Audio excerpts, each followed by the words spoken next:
Alas 12 ng hating gabi ngayon dito sa Prague, Czech Republic. Ilang oras pa lang ang nakalilipas ng ipahayag ng high-level coordinating team ng Administrasyong Marcos sa pangunguna ni Justice Secretary Frederick Vida na wala na sa kustodiya ng Czech Republic si Zaldico.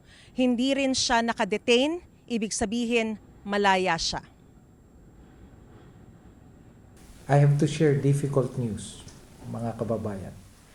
Czech authorities have informed us that Mr. Zaldico is no longer in their custody. Yan ay binalita ni Acting Justice Secretary Frederick Vida matapos nilang makapulong ang Czech Minister of Justice, Deputy Minister of the Interior at Deputy Minister of Foreign Affairs kaninang alas 2 ng hapon oras dito sa Prague. Nagtagal lang daw ang pulong ng halos isang oras. Kung wala na si Zaldico sa Czech Republic, ang tanong, what is his status right now? Is he free? The exact information, he is no longer within the territory of the Czech Republic. So he's free. Can you say he's free?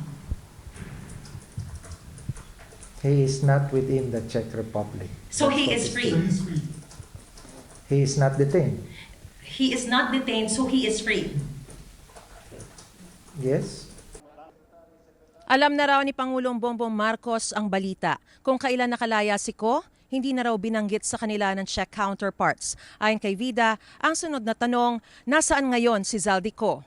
That information, what we can confirm is that he is within the Schengen area. That is the workable intel that we have. Why can't we confirm where exactly in the Schengen area is Zaldico?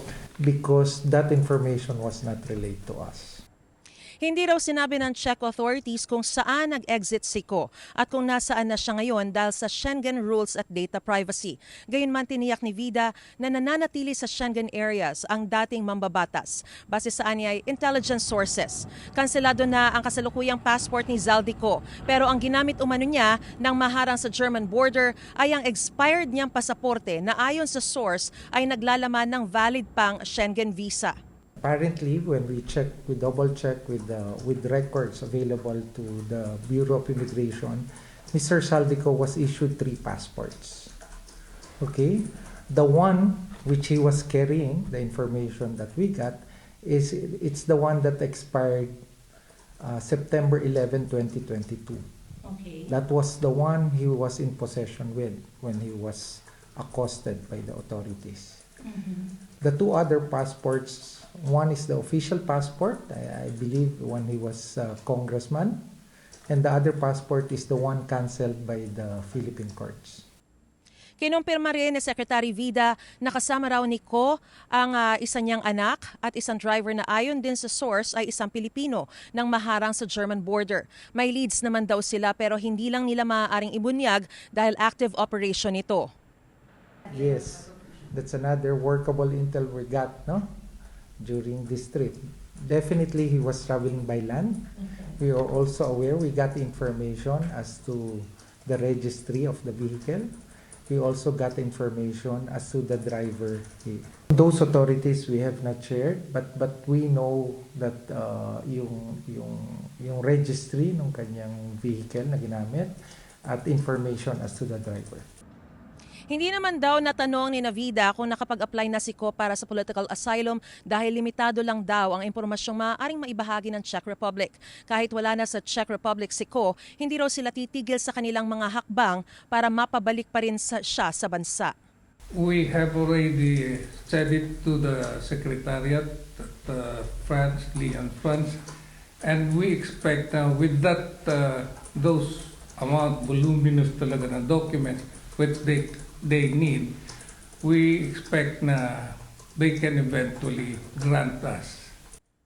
Pag-uwi ay aasikasuhin din daw nila ang cooperation agreement ng police agencies ng dalawang bansa na naging dahilan umano kung bakit tila nagkaroon ng butas sa koordinasyon ng dalawang bansa.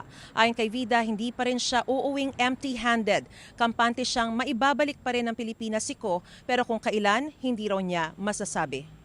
Yung mangyayari this year, hindi ko masasagot because maraming factors na involved. Kung maibabalik ba siya sa Pilipinas para maharap ang mga kasong siya'y kinakaharap at siya'y nasasakdal, opo. Bukas ay alis na ng Czech Republic si Secretary Vida at tutungo siya sa Rome para naman dumalo sa International Conference for Women or for Safeguarding of Women, Children, and Other Vulnerable Adults kung saan ay makikipagkita rin naman siya kay Cardinal Tagle.